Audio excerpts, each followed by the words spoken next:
Worse than you think. Europe is facing a silent yet devastating deindustrialization crisis, reshaping its economic landscape and leaving entire regions in ruin. Once thriving hubs of innovation and production are now turning into industrial ghostlands, with factories abandoned and communities struggling to survive.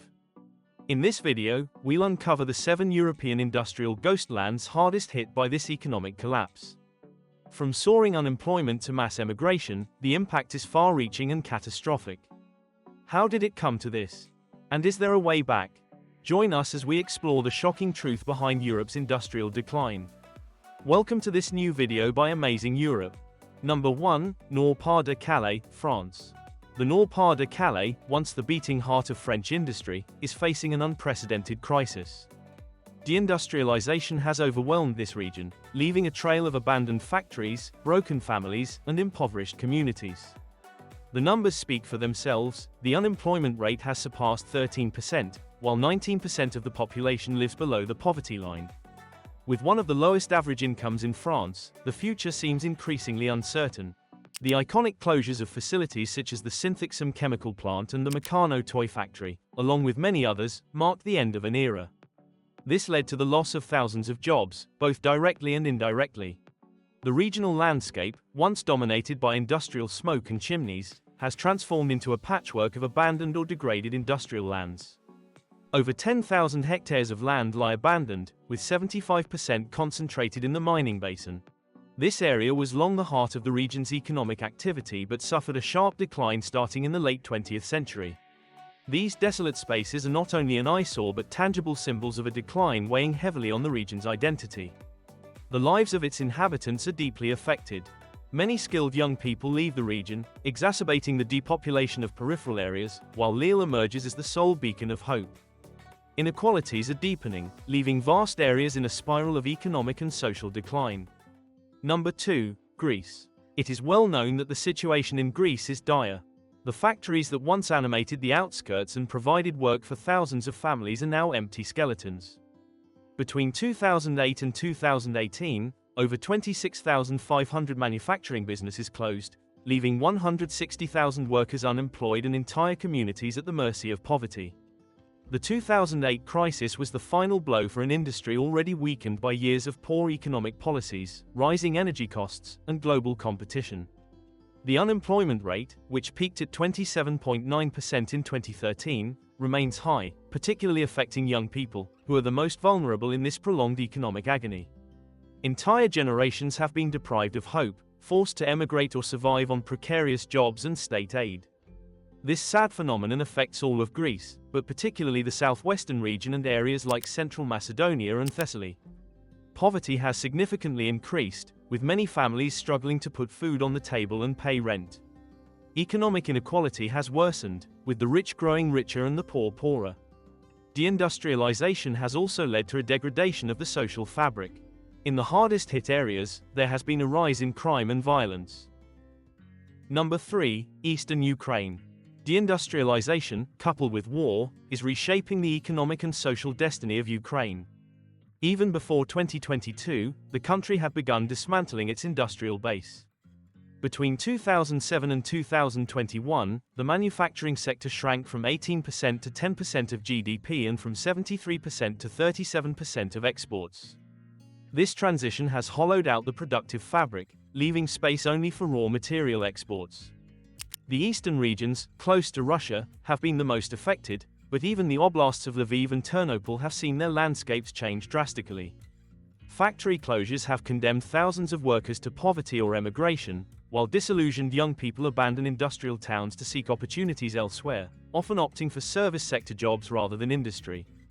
The Russian invasion has further worsened this crisis.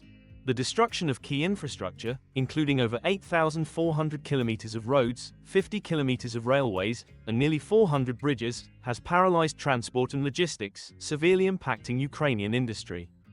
Between 2013 and 2023, Ukraine's GDP experienced a 6.2% loss. This decline is also reflected in wealth data. With a median wealth of just $4,987, Ukraine ranks among the lowest in Europe. Without a strategic plan, the country risks losing not only its industrial past but also the hope of a prosperous future. Number 4. Southern Italy. Southern Italy is a land of extraordinary beauty and rich history, but it is deeply undermined by a terrible economic decline that strikes at its identity. At the time of this video, over 450,000 businesses in southern Italy are at risk of disappearing, in addition to those already lost. The causes of this economic tragedy are numerous and harsh. Globalization has exposed southern businesses to competition from economies with drastically lower labor costs, while slow adoption of technological change and a persistent lack of infrastructure have left the southern Italy behind. To make matters worse, organized crime and corruption have deterred investors, blocking any chance of revival. The consequences are devastating. The emigration of skilled young people is draining towns, leaving behind an aging and increasingly impoverished population.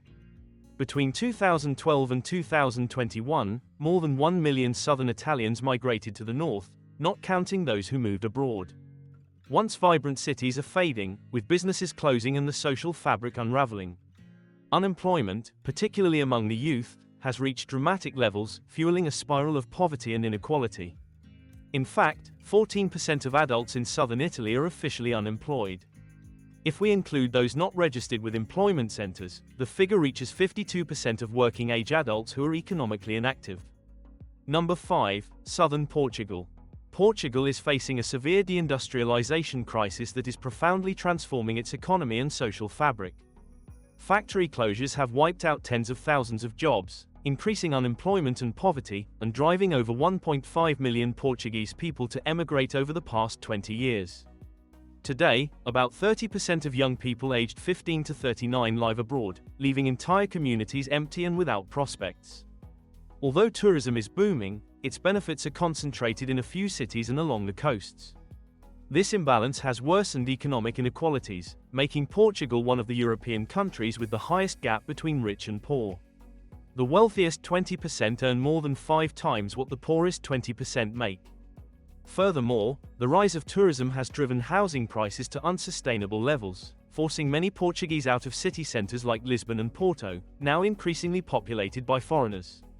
Southern Portugal, historically referred to as the granary of the country during Salazar's dictatorship, is among the hardest hit areas. This territory has undergone a radical transformation, shifting from an agricultural hub to one dependent on seasonal tourism. Without an economic and social recovery plan, Portugal risks losing not only its industrial past but also the possibility of a prosperous future. Number 6. The Balkans. The massive deindustrialization sweeping through the Balkans is an unprecedented economic and social tragedy. This crisis is particularly affecting 3 nations: Serbia, Montenegro, and North Macedonia. In Serbia, industrial production has dropped by 10% in just 5 years, in stark contrast to Central European neighbors where the industrial sector is much more developed.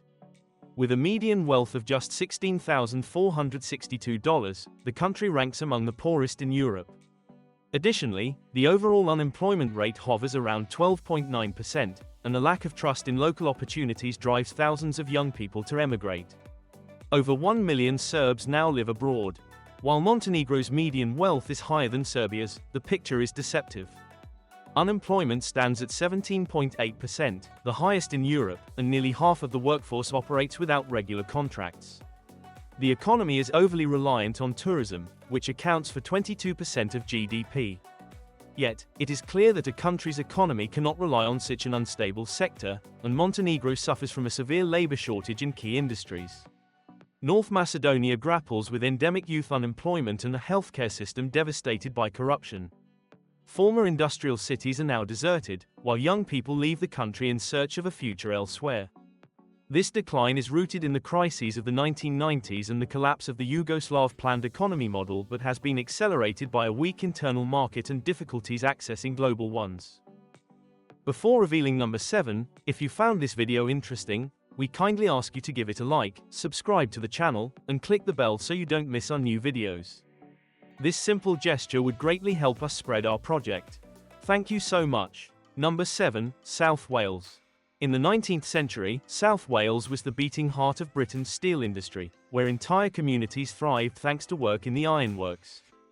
However, the 20th century marked the beginning of a dramatic decline. The depletion of natural resources, global competition, and government deindustrialization policies eroded the region's economic and social fabric, leaving behind a landscape of poverty and unemployment. Today, only 2 steel plants remain, far from the villages that once depended on heavy industry. Employment in the manufacturing sector plummeted from 25% of the workforce in 1980 to just 8% in 2017, leading to significant job losses. Blaenau Gwent, one of the hardest hit areas, has the second lowest average salary in Britain and 5 food banks in a relatively small area, reflecting severe economic hardship. In 2013, 1 in 6 adults in Blaenau Gwent was prescribed antidepressants, while 12% of working-age residents received disability support, double the national average, highlighting the heavy social and health impact. Today, towns and villages are struggling to reinvent themselves. Old, abandoned industrial buildings dominate the landscape, symbols of an irretrievable past. While efforts to attract modern industries have seen some success, the results are insufficient to fill the void left by decades of economic and social decline. Now we'd really love to hear your opinion and learn about the situation in your area, even if it's outside Europe. Share it with the community by writing it in the comments. And since emigration is the primary cause of deindustrialization, we recommend checking out our video on the 10 European countries projected to see the largest decline in their local population in the future. You'll find it at the top right. That's all for this video. See you next time.